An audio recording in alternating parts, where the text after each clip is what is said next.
Hey, it's TaxQuips time from TaxMama.com. Today, TaxMama hears from Mark in the TaxQuips Forum, who's bewildered. Let me summarize. Mark received a postdoctoral fellowship that covered his salary to do research. It came with insurance and other employee benefits. The income was reported to him on a 1099 miscellaneous, and he paid taxes on the income. 2 years later, the IRS is asking him to pay self-employment taxes on that income. Why, and how can he resolve this? Well, Mark, I am so sorry that you're going through all this, and I'll give you a couple of suggestions about how to handle this. But first, the commercial, or the admonition. If you're smart enough to qualify for grants and to do research, you're also smart enough and responsible enough to read the paperwork that comes with it. I'm willing to bet that if you pull out the docs, it spells out your financial responsibilities. Also, when you get a 1099 miscellaneous with an amount in the self-employment box, the IRS computers are looking for, what an amazing concept, the Schedule SE on the return, showing that you're paying the self-employment taxes. Now, how could you have gotten around this, or at least reduced your taxes?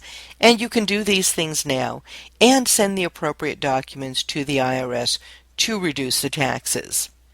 One, you should have reported the income on Schedule C, where, yes, you could have used the relevant expenses that were related to the research, supplies, books, possibly even your computer. If the project was going to run for at least 3 years, probably not the mileage, since you're basically working in the same place all the time. That would be commuting. Two, you can use this other thing. You can use Form 8919 to claim that you were an employee and not responsible for the self-employment taxes. Read the instructions to Form 8919 very carefully. You're also going to have to fill in a Form SS8 to explain why you are not an employee. The form has a series of detailed questions it asks about the nature of your work and the relationship to your employer. However, it is quite likely that the IRS will ask for a copy of your grant contract, and if that grant contract spells out that you're on your own, option 2 may not be viable, but it doesn't hurt to try. Consider getting an experienced tax pro to help you. Perhaps you can get some of the penalties waived, though I think at this point the only penalties are for late payment, and those won't be waived.